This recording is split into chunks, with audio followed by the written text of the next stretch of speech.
আজকে তোমাদের সাথে একটা অন্যরকম ভিডিও শেয়ার করব।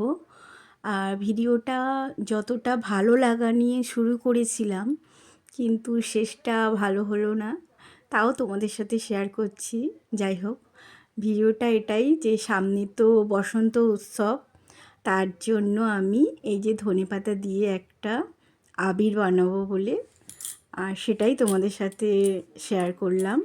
এই যে আবিরটা কিভাবে বানাচ্ছি আমি, দেখো এখানে ভালো করে পেস্ট করে নিয়েছিলাম, তারপরে দিয়েছিলাম গোলাপ জল সেন্ট হওয়ার জন্য, আর দিয়েছিলাম কর্নফ্লাওয়ারটা মনে হয় একটু বেশি হয়ে গেছিলো, সেজন্য কোনো কালারই হয়নি। যাই হোক, ভিডিওটা কেমন লাগলো জানিও।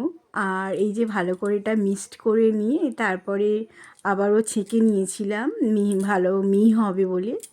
তারপর এই যে ছাদে চলে এসেছি আমি থালাতে করে নিয়ে, আর এবার এটাকে আমি রোদে শুকনো করব। শুকনো করার পরে তোমাদেরকে দেখাবো। আর এখন যাচ্ছে আকাশ থেকে প্লেন উড়ে, সেটারও ভিডিও করলাম।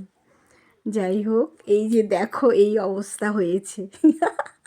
আমি তো ভাবতেই পারিনি যে এরকম হবে। যাই হোক, সবাই ভালো থেকো।